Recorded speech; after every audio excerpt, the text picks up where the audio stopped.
Hi, it's Mark from Top Local. We're here with Bernie Pawlik. Pawlik Automotive in Vancouver, 18-time winners of Best Auto Repair in Vancouver, BC, as voted by their customers. How are you doing, Bernie? Doing very well, Mark. So we're going to talk about an ancient 1990 Mercedes 300E with a drive shaft coupler replacement. We had a discussion about this. So why are we talking about a 27-year-old vehicle? Well, we're talking about it because the driveshaft coupler actually is a part that's still used on modern vehicles. It's not even though this car is old, it's not a technology it's the technology that's still in use. So, and it's something that requires replacement. Recently, we did one on the Cadillac STS a month or two ago with a vibration issue. So it's something that it's used on a variety of cars. Rear-wheel drive only, or all-wheel drive, depending on the vehicle. But yeah, it's technology that's still used nowadays. So what does a drive shaft coupler do? Basically, it connects the drive shaft. So this will be from the transmission to the rear differential, and it connects the two. It connects the drive shafts, but it's used on vehicles that have independent rear suspension.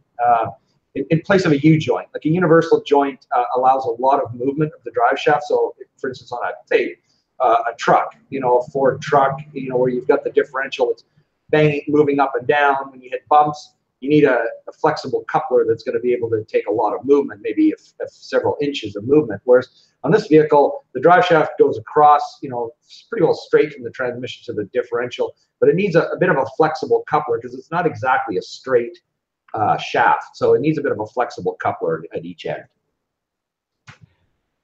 So you've explained why we use this connection. Is this a time-consuming repair? It can be. It depends from car to car. This one, fortunately, on this particular Mercedes, it was the front coupler that was worn out. It was probably the easier of the two to get to. There's usually one at the front and one at the back. But it depends, again, on the vehicle. Sometimes you have to remove the exhaust because the drive shaft's buried way up in a tunnel, and there's exhaust shielding and things in the way. Back in the old days, like, even earlier than this Mercedes, a lot of them were very accessible and easy to get at. And as I said, they use it in a wide variety of mostly European vehicles, but a lot of other vehicles will use them too, like as I mentioned, a Cadillac. I'll just get into a video if you want to have a look at we'll have a look at the drive shaft coupler. Are we seeing this, Mark? Yep. Good. Okay. So let's have a look at the this video here. Just a second here. This is the actual worn out coupler. So you can see some movement here. That part is actually broken.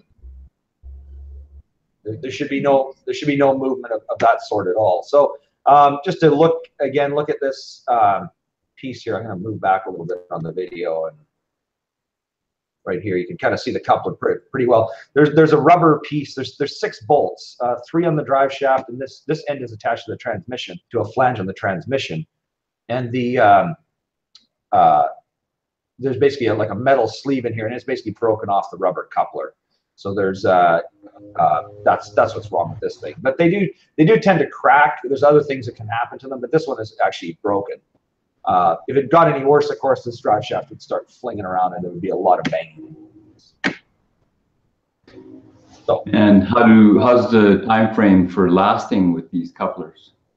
Well, I would guess this one may actually be original, which is 27 years old at this point. But the Cadillac we worked on was about a 10-year-old Caddy. So it really varies. I mean, you see Mercedes that are 10, 12, 13 years old where they're worn out. So this one seems to last quite a long time, and it may have been replaced previously too. It's hard to say for sure. But 10 to 20 years is kind of an average lifespan for these pieces. And how would someone know or suspect that their drive shaft coupler was worn or wearing out? Excellent question. So on this particular Mercedes, the owner had no idea because nothing much was really happening. But I would suspect that when you shift from, say, reverse to drive, there would probably be a more pronounced clunk or thud noticed in the vehicle. The Cadillac we serviced, there was a severe vibration. When you go to accelerate slightly, the car would shake. So that's another thing that happens. Visual inspection is an important thing, and this is, we talk about having your car serviced and visually inspecting them to look at them and seeing if they're breaking is an important thing to fix it before it gets to the point like this Mercedes. But if it got really bad, you just hear a lot of horrible clunking and vibrations as you accelerate or decelerate or shift from gear to gear. So those are the kind of things you want to look for. And that would be similar with a U-joint, wouldn't it? It would be, yeah. Actually, it is. You know, U-joints create similar things: clunks, vibrations, shakes, and U-joints will have to squeak sometimes. You know, they have like little needle bearings and they're packed with grease and they'll dry out. So sometimes a U-joint will actually make that like a squeaking sound when you accelerate, which you can hear sometimes.